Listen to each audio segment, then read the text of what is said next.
এই মুহূর্তে যুক্ত হয়েছি ঢাকা দিনাজপুর যে মহাসড়ক রয়েছে সেই মহাসড়ক থেকে। রংপুর মেডিকেল কলেজের পাশেই এই মহাসড়কটি অবস্থিত। এখানে কিন্তু এখন রংপুর মেডিকেল কলেজের যে শিক্ষার্থীরা রয়েছেন তারা পুরো সড়কটি অবরুদ্ধ করে রেখেছেন।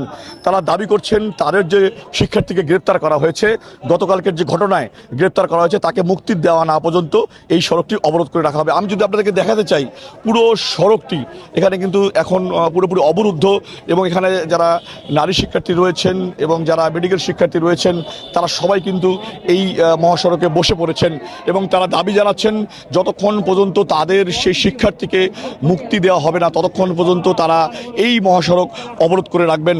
এখানে দীর্ঘ প্রায় 1 ঘন্টা থেকে এই সড়কটি কিন্তু পুরোপুরি অবরুদ্ধ অবস্থায় আছে এবং আমরা যতটুকু জেনেছি যে প্রায় 10 কিলোমিটার, দুই দিকে প্রায় 10 কিলোমিটার জায়গা জুড়ে বিশাল একটি যানজট তৈরি হয়েছে। যে যানজটের কারণে এখানে আপনারা জানেন যে রংপুর মেডিকেল কলেজ হাসপাতাল রয়েছে এবং এখানে আরও গুরুত্বপূর্ণ একটি মহাসড়ক, এবং এই পুরো জেলার 8টি জেলার সাথে এবং ঢাকার সাথে এটি কিন্তু একটি সংযোগ সড়ক। এই সড়কের অবরুদ্ধ থাকার কারণে কিন্তু যে দুর্ভোগ সেটি কিন্তু সৃষ্টি হয়েছে।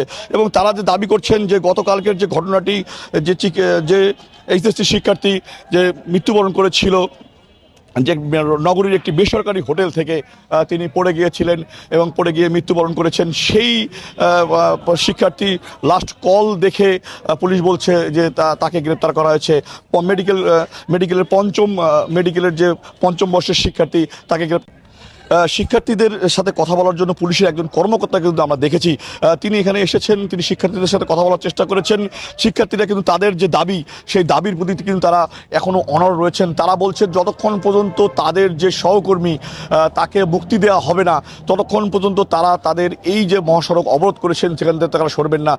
এই ছিল আমার কাছে ঢাকা দিনাজপুর মহাসড়ক অবরোধের সর্বশেষ। মাহবুব সুমন, 71, রংপুর।